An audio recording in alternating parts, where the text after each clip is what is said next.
Okay, ladies and gentlemen, our next inductee is Hugh Lunn.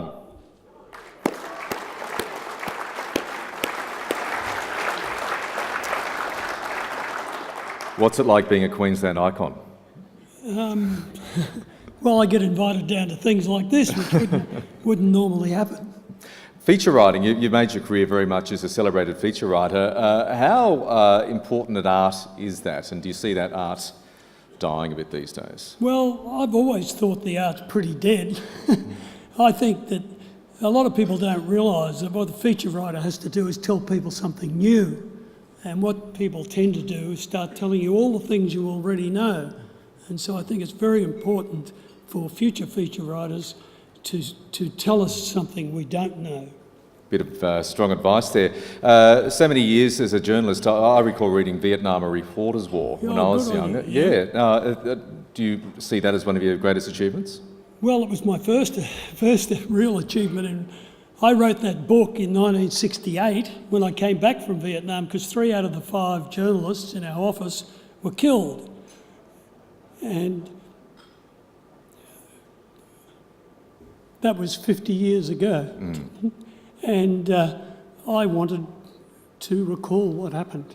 And no one would publish the book. And so for 17 years, it remained in my bottom drawer. And then that Dr. Craig Munro, in that interview, he asked to have a look at it.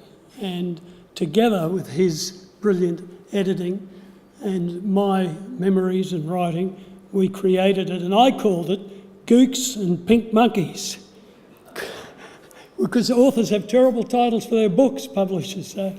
And I thought the problem in the Vietnam War was the Americans always referred to the Vietnamese as the Gooks. They're supposed to be on their side.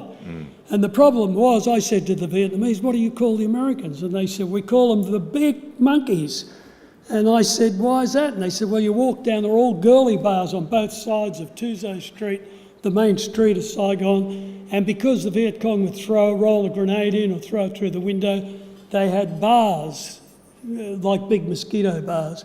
And so the Vietnamese would walk down the street and they'd see them behind these bars in a bar, and their shirt would be undone to their waist because it was, for people from Washington, it was very hot. And they'd have prickly heat and they'd be scratching. So they called them the big monkeys. I did not know that. Hugh Lunn, congratulations on a great career. Thank you very much. Thank you. Thank you.